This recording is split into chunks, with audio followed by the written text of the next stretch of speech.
Do you often have the experience that when you're around other people, maybe even your family or your spouse, that you feel drained and just tired and like they're sucking the life out of you? And is there a way to prevent that or combat that? Can you actually become so stable that other people's energy can no longer affect you? Well, stay tuned and find out.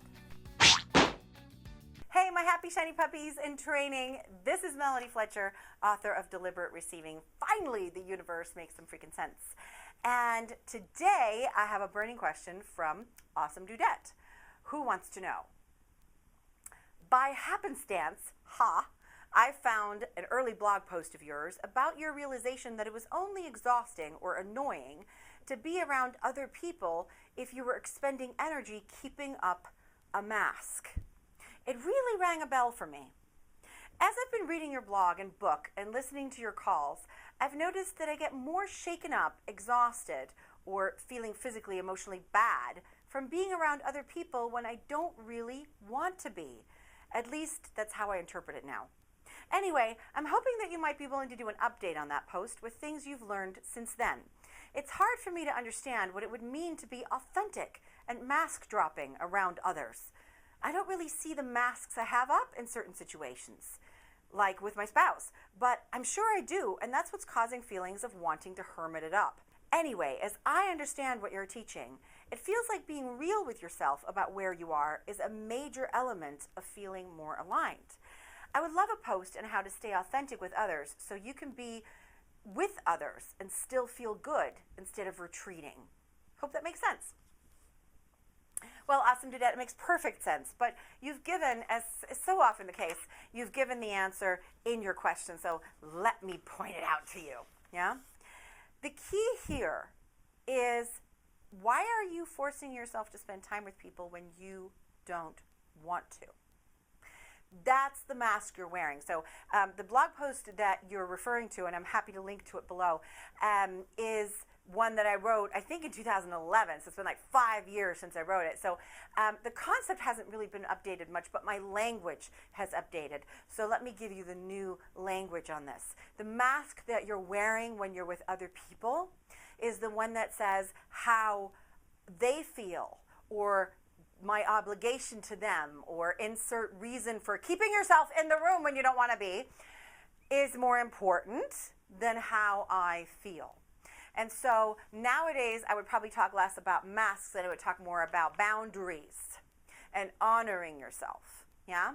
Because if you are staying in the room and you don't want to, that draining feeling that you're having is really telling you that I don't really want to be here. But in that moment, you're prioritizing something else above yourself, and that is going to cut the energy flow, and you're going to feel less energy. So now I can hear the question brewing from someone out there, or many someone's out there, that is saying, so what's the answer? If I'm an introvert or I really don't enjoy being around other people, then does that mean that I'm never, ever, ever going to be around other people again?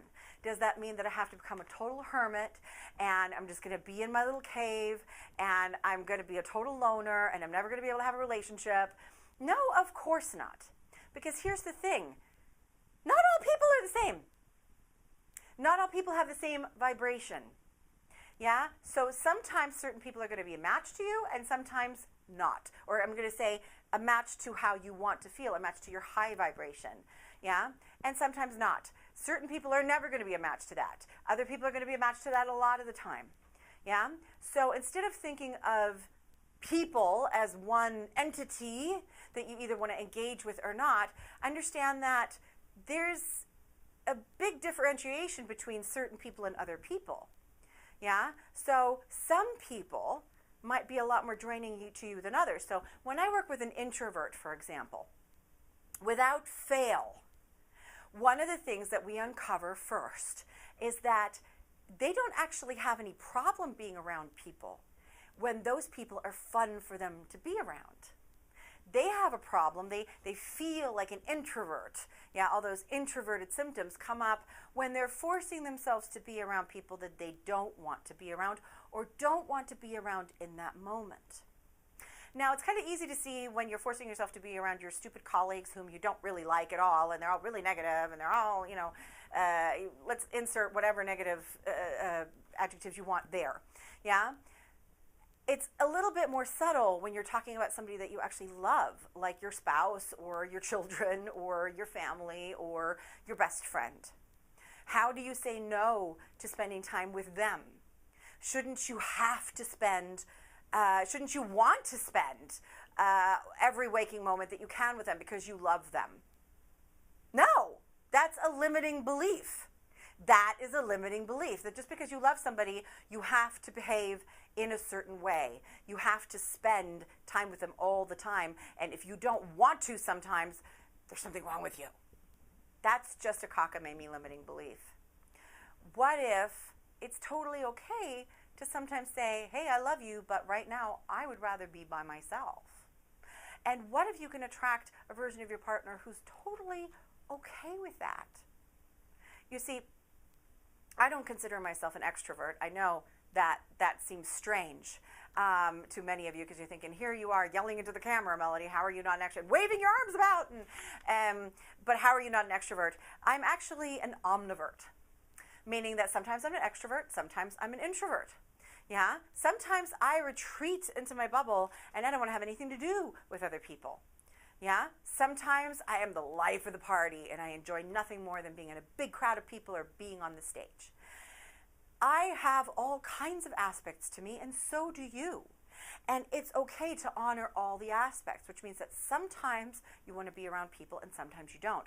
And the best way to figure out which is going in the moment by how you feel. So it is all about becoming aware and honoring yourself and saying, in this moment, I would rather go sit on the couch and read a book by myself, or I would rather take a walk by myself. I don't really want to be around other humans right now. Yeah?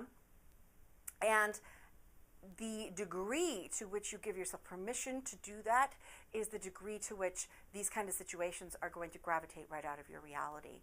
Meaning that if you're having lots of experiences right now where people annoy the crap out of you or are draining you or feel like they're sucking the life out of you, it is only because you're still very, very willing to prioritize either how they feel or some kind of obligation, like I love them, therefore I have to do this, yeah, above how you feel. And when you stop doing that, those situations will shift, and you'll also get a lot less kickback from the people around you. The universe will always mirror back to you what you're willing to put up with. Remember that. Maybe tattoo that on yourself somewhere, or at least put it on a post-it and stick it up where you can see it. So these things can be kind of subtle, yeah? But what you've got going on is some limiting beliefs that are keeping you stuck in situations where you're forcing yourself to stay in situations that you don't really want to be in.